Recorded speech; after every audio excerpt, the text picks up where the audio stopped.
madhara yake ni makubwa. Utawatia hasara wazazi na wewe mwenyewe utajitia hasara. Hayo yamejili wakati alipokuwa akizungumza na wanafunzi wa shule ya sekondari Kaminyanga katika mwendelezo wa ziara za kutembelea shule mbalimbali zilizopo ndani ya jimbo la Itigi. Paulo Mcheleni na mifano mingine mingi yuko Kigoma. Na mifano mingine mingi. Mimi nimetoka familia ya maskini kule kijijini Doroto. Wakati wa mwaka 93 nikiwa darasa la 7. Mheshimiwa Msita ameendelea kusisitiza juu ya wanafunzi kusoma kwa bidii ikiwa ni msingi wa kujijenga vizuri kielimu ili kufaulu vizuri katika mitihani yao. Kuona hali ya ndugu zako, hali ya nyumbani, mazingira yalivyo, unapata asili sasa mimi nitasoma kwa bidii nije niwasaidie wanaonifuatia wadogo zangu na wazazi kwa ujumla. Na amewataka wanafunzi kutumia mifano yao ya mazingira wanayoishi kama chachu ya kuzidi kujikita zaidi katika elimu na kuachana na mambo ya kijamii.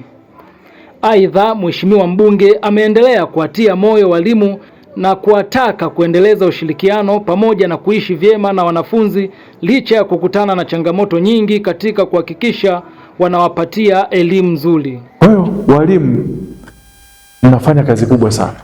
Unajua katika watu 1000 angalau basi upata hata mmoja anayekwambia bwana hongera unafanya kazi nzuri.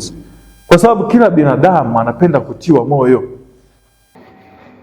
Na ameahidi kama kiongozi wao ataendelea kushirikiana nao kila wakati ikiwa ni sehemu ya kudumisha mahusiano mazuri.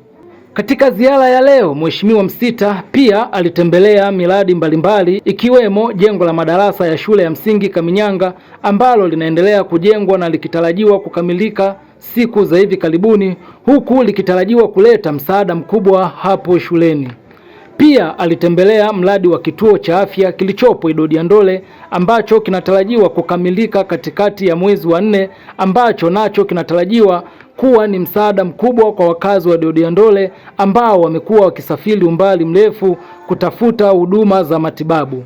Mheshimiwa Msita amesisitiza wasimamizi wa mradi huo kuendelea kupambana ili mradi ukamilike kama matarajio yalivyo na kuwataka kuacha kufanya kazi kwa kusuasua ili kituo cha afya hicho kiweze kusimama na kutoa msaada.